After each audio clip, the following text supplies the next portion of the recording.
Hello everyone, my name's John and I'm wearing a small maroon beanie and in honor of my first ever review, even a maroon shirt. Or is it burgundy? I actually don't know what's the difference. But it's time to review the new Weezer album, OK Human.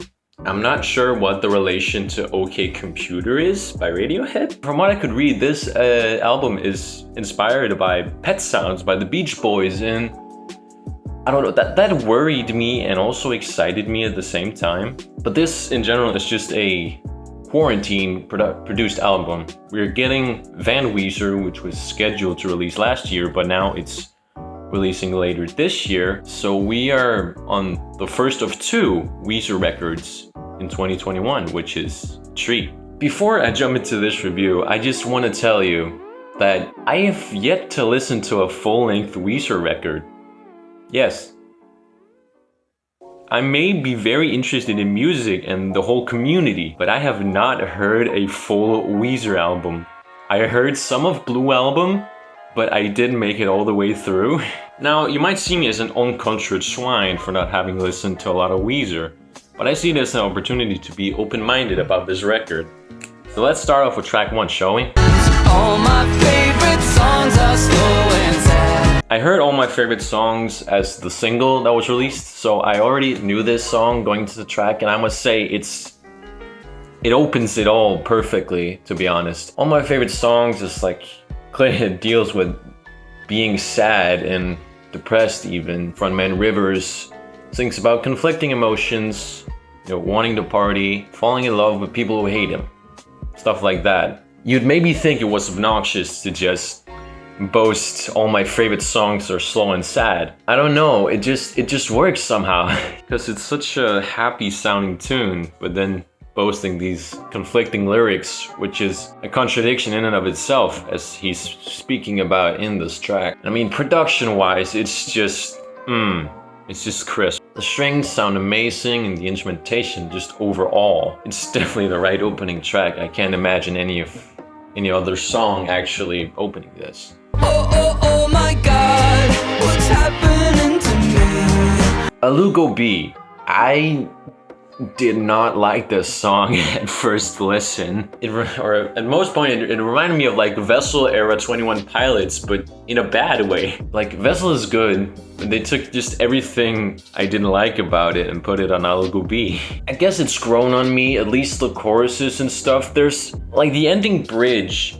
I don't know if it's just me, but the production seems so grainy, or like, it really just falls apart for me. I don't despise it as I did at first. Next up, Grapes of Wrath. I'm gonna rock my Audible headphone, Grapes of Wrath. Apparently this song, I didn't catch this at all at first listen, but apparently this song is about Audible. Like, I thought it was only a YouTube thing to be sponsored by Audible, but here Weezer has a whole song about using Audible. What the fuck, Weezer? But okay, I guess, I mean, he deals into like escapism and written in quarantine and everything, and then just escaping in a book or whatever hobby. I shouldn't take this as face value and just it being about using Audible. Maybe that's what Rivers does, but maybe, I mean, I listen to music, I make YouTube videos, I read books too, but this song is just full of so many like name callings that my 18-year-old self just doesn't seem to understand. Rivers is as old as my dad.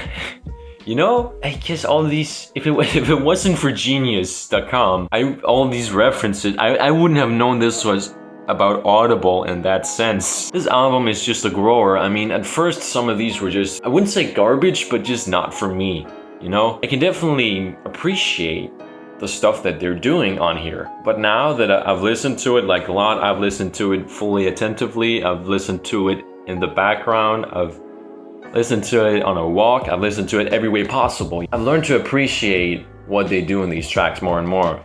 Next track, Numbers.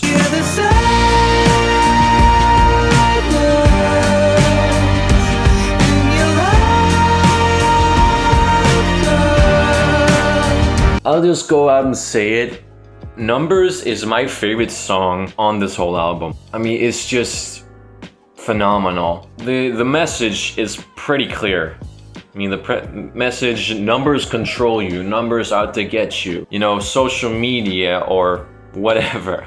It's so blatant, but it's at the same time, it's just so elegantly presented. Chorus is just the high note. I mean, it's not the best singing in the world, but it just still sounds amazing. And I'm definitely adding this to my beautiful tracks playlist, I can tell you that much.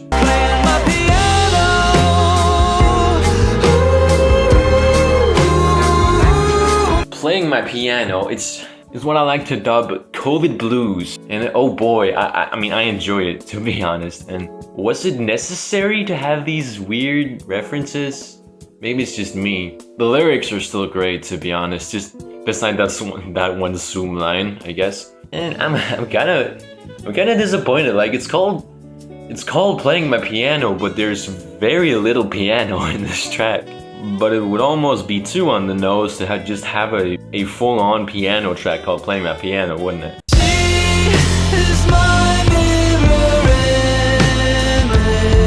Mirror image, I mean, it's something I like. When you hear an extension of Playing My Piano, it works really well. I don't see the purpose that much, to be honest. I guess maybe to carry out like pacing, like to pace it more into going into screens.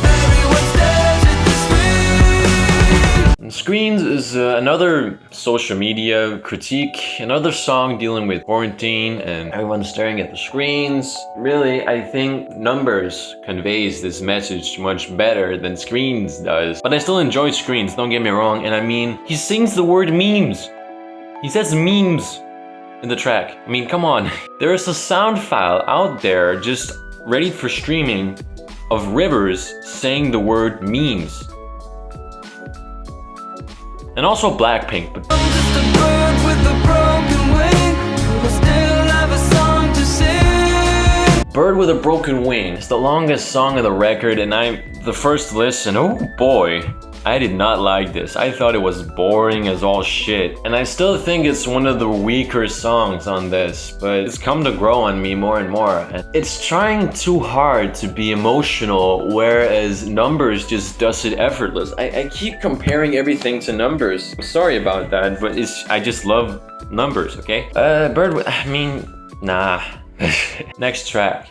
Dead roses at the bottom of an oubliette, where they beat you till you beg to live. Dead Roses takes a very like quiet, laid-back approach. I guess I wish something more would happen, but it's very platonic all the way through. I feel like some of the choruses in this album, like Bird with a Broken Wing, Dead Roses, I mean some of the choruses in these are just meh, you know?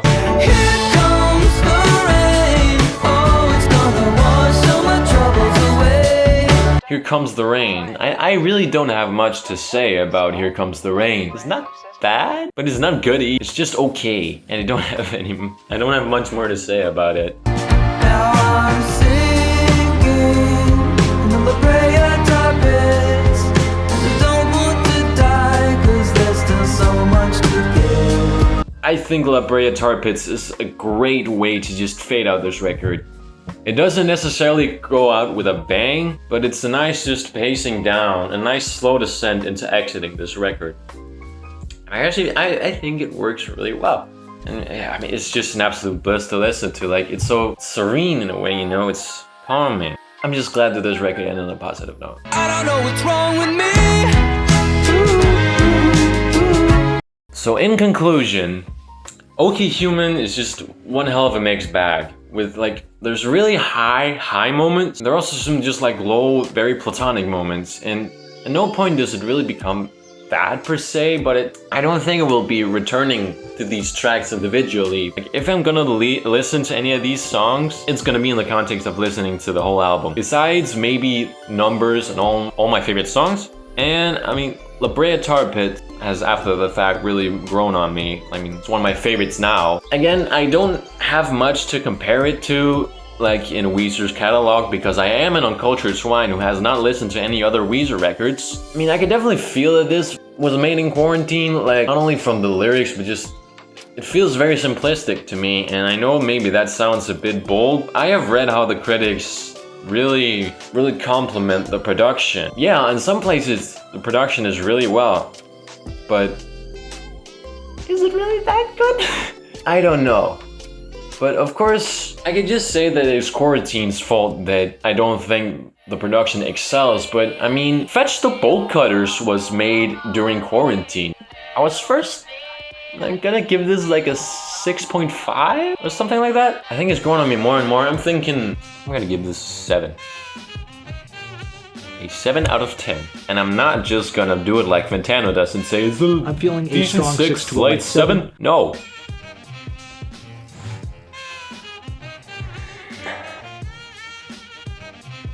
It's a 7. Okay?